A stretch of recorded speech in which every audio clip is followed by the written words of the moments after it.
Dante's Boxing Nation, what's going on, guys? You know, when it comes to boxing, you can't always go off of the triangle theory, basically suggesting that if this guy does better against this opponent than other fighters did, that automatically makes that guy better than a lot of other fighters, right? You can't always go off of that. But I think in this case right here, you can go off of the fact that Shawn Porter, he looked a lot more impressive against a fighter like Paulie Malignaggi than anyone else did. Now, see, here's the thing. If Shawn Porter would have won this fight by unanimous decision, split decision, or something like that, that would not have been impressive. It wouldn't have been impressive. I mean, me personally, I expected Shawn Porter to win this fight. I didn't expect him to win the way he did. I expected the fight to be somewhat of an ugly 12-round decision win for Shawn Porter, possibly. Okay?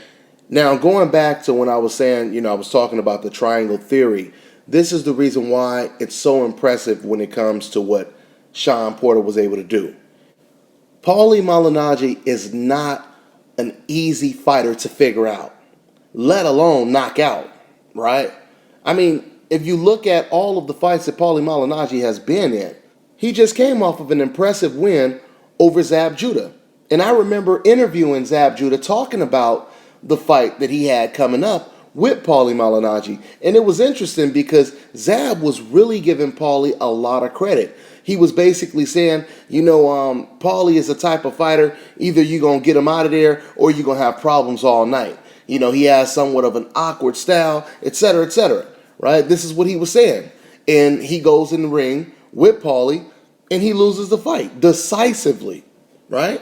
Before that, Paulie was in the ring with Adrian Broner. I mean, that fight was life and death for Adrian Broner, okay? All of a sudden, Shawn Porter gets in the ring with this same Paulie Malignaggi, and he annihilates him. Let's go ahead and talk a little bit more about how he annihilated Paulie Malignaggi.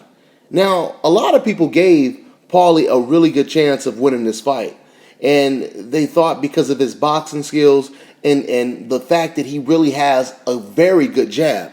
Paulie has a very good jab.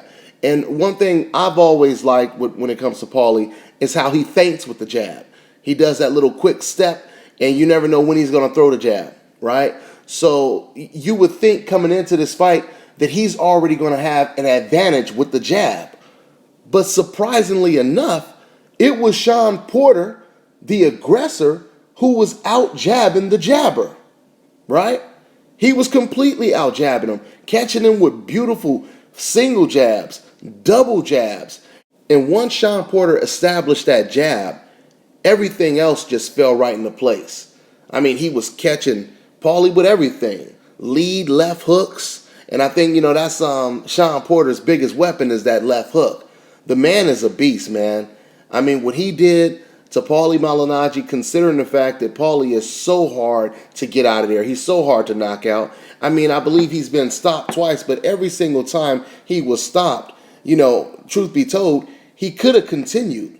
I mean, and he was always standing on his feet complaining about the stoppage, right? I believe the first time he had a fight stopped, it was against Ricky Hatton, and it was kind of premature by his coach to stop the fight. And then he got stopped, I believe, in the Amir Khan fight, right? And once again, he got stopped on his feet. Now, he was getting caught with a lot of clean shots against Khan, but he got stopped on his feet. And he was shaking his head like he always does, disputing the stoppage.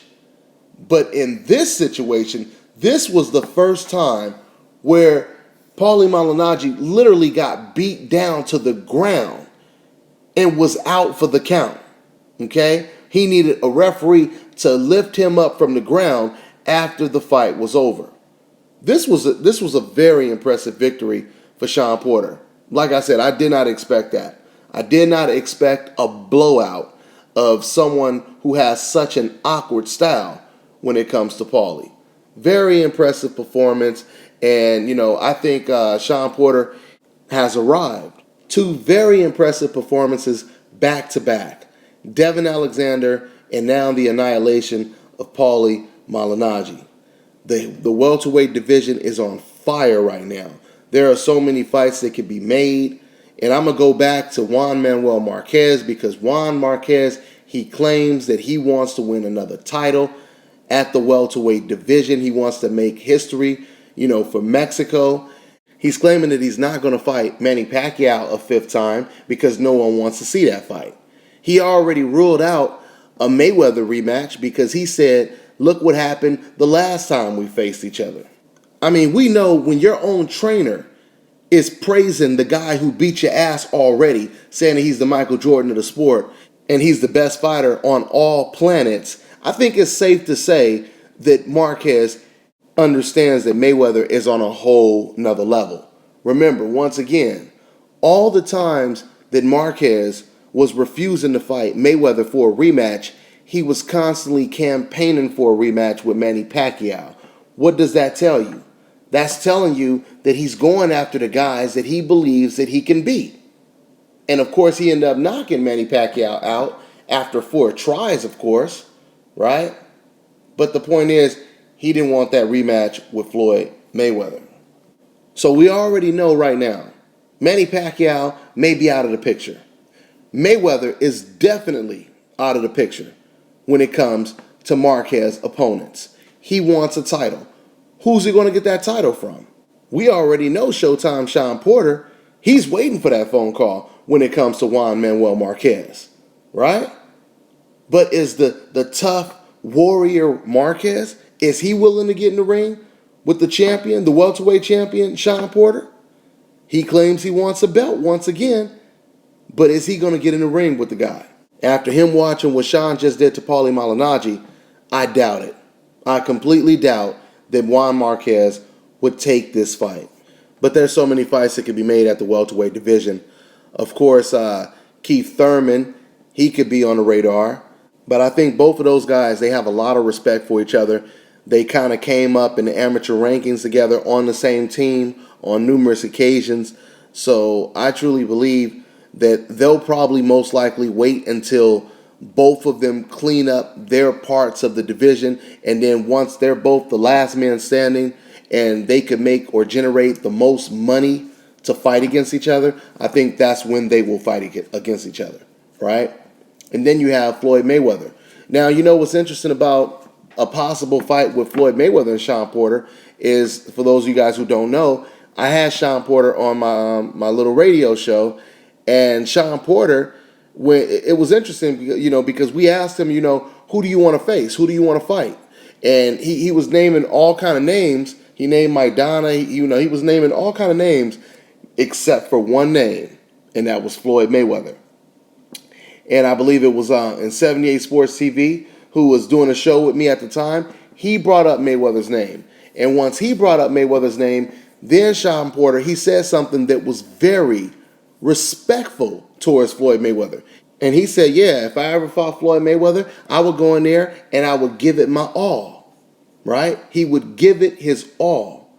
I mean, this is the level that Floyd Mayweather is on. When you have opponents just saying, yeah, I just go in there and give it my all. I'll just go in there and do my best.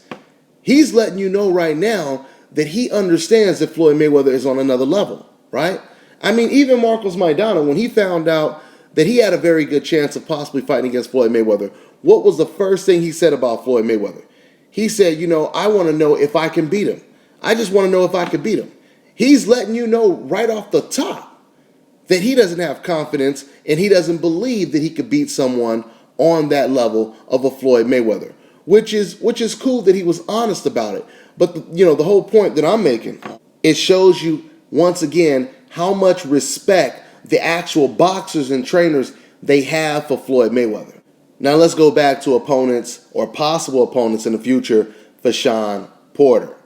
Now another magnificent fight that could be made is Shawn Porter versus Manny Pacquiao. Once again, these fighters are running out of dancing partners. If Manny Pacquiao is not going to get a fifth fight with Marquez, if Manny Pacquiao refuses to fight his stablemate, Ruslan Provodnikov, who is he going to face? Okay? And I can tell you right now, Pacquiao versus Shawn Porter would be a hell of a fight. It will be a hell of a fight. And I know there's some people who think that Shawn Porter is a golden boy fighter and he fights on Showtime. Let me go ahead and clear it up right now. At least from what Shawn Porter's father, Kenny Porter, told me, Shawn Porter is not a golden boy fighter. Just because he fights on Showtime, it doesn't automatically make him a golden boy fighter. So because he is not a golden boy fighter, he is somewhat of a free agent. So there's no excuse for someone like Manny Pacquiao or Marquez to fight against Shawn Porter. And once again, let me reiterate just real quick, because I know some people are going to be like, well, what about Shawn Porter versus Floyd Mayweather? Now, you guys just heard me talk about the Porter versus Mayweather situation. And the situation is, Shawn Porter did not sound like he was very eager to get in the ring with a Floyd Mayweather. Once again, skill recognized skill. And Shawn understands what time it is when it comes to possibly going up against the best fighter of this era, right? So nevertheless, man, it was a terrific performance by Showtime Shawn Porter. Another great champion has arrived in the division, and we're going to see what it is, man. We're going to see. We're going to see who's willing to get in the ring with Shawn Porter. And just one more thing, because I almost failed to mention, I am aware that Shawn Porter is going to have to fight against Kell Brook in his next title defense, which is going to be another excellent fight, okay? And whoever wins that fight is definitely going to be in a good position in the welterweight division, all right? So that's pretty much all I got, guys. I'm on to the next one.